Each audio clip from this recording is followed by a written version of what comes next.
Hey everybody, it's that time of the week again, coming to you live from Austin, Texas.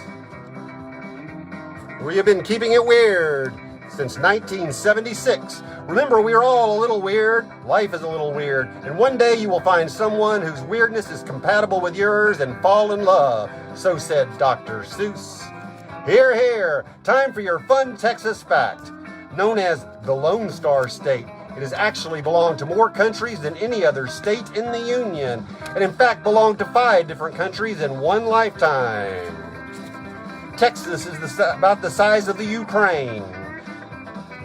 And in the 20th century, over 20 countries have laid claim to it in one lifetime. It got its independence in 1991, which is 3 times longer than the Lone Star State was a country. Come gather around me, people. We got plenty of seats. Come gather around me, people. Show me some love. Oh, we can't see the mirror with the chairs. Get yourself a seat and show me some love. Hit the love button and it will come back to you in infinity.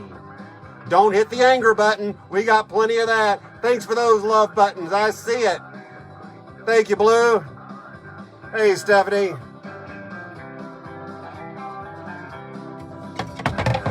If you would like to support me or this broadcast, you can do so at paypal.com/baldchandler.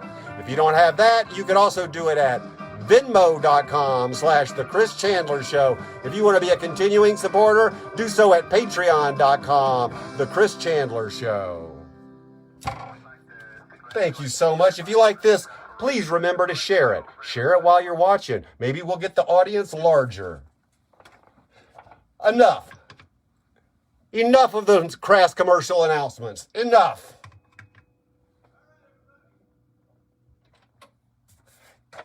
Let's get right to it. Say, tell us a story, Chandler. Type it out on your keyboard. Say, tell us a story, Chandler.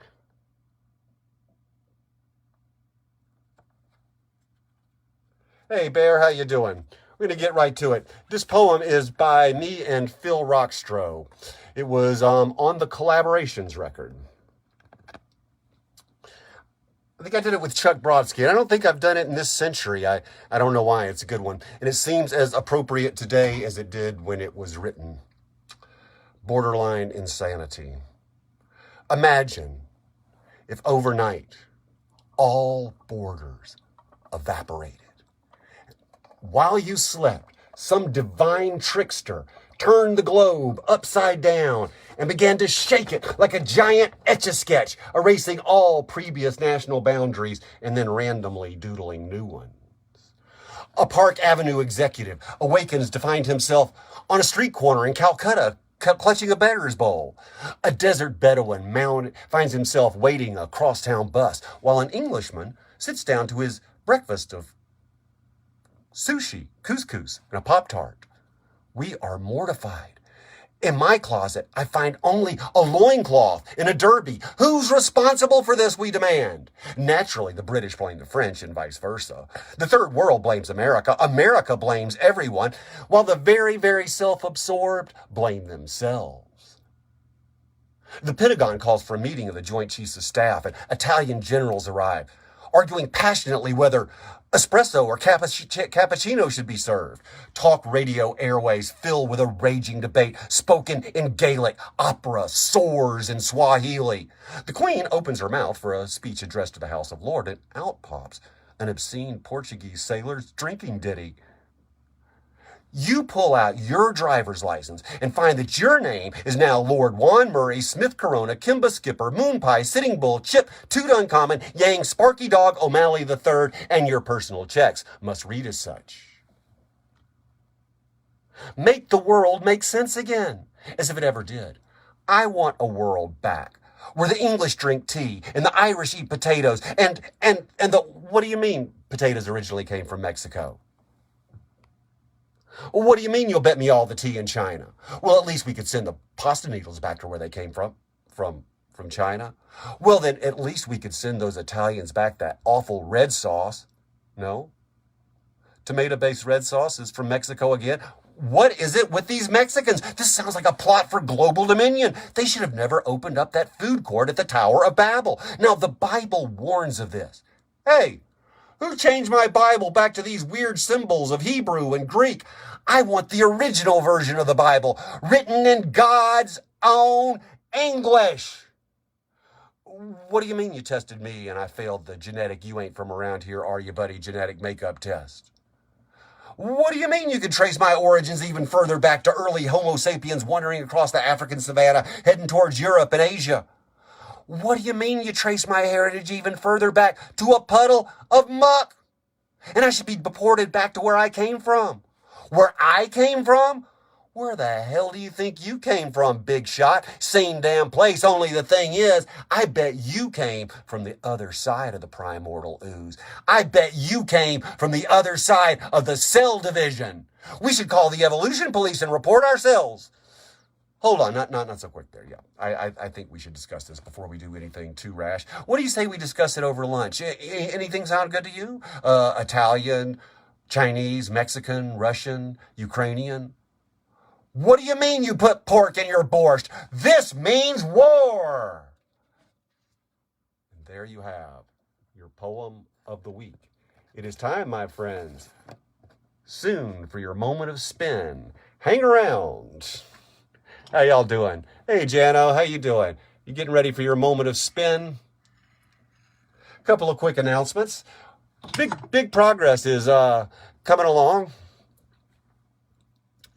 Kat says it isn't indeed the one that I did with Chuck Brodsky, who's doing live streams today at 4 p.m. You should check out Chuck Brodsky. He's one of the best songwriters that I personally know. Great guy out of Asheville, North Carolina. I always get Ashland and Asheville confused. Ashland near Portland, Asheville near Nashville. There you go. Changing the name of the record. We've been using working title as Meek Rising, and we are changing it to Don't Go Back to Sleep.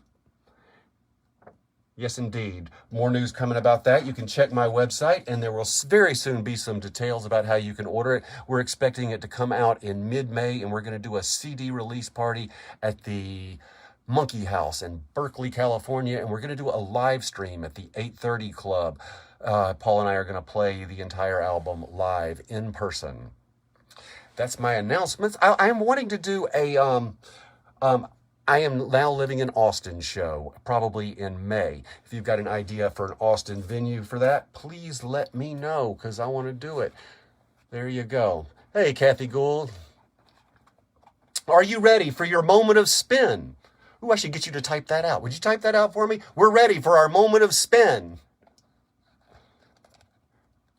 Give me a number between 1 and 3.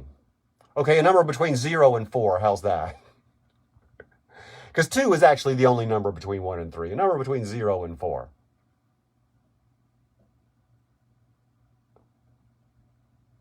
Kat says she's ready. Ready for her moment of spin. Give me a number between 0 and 4. A whole number, please.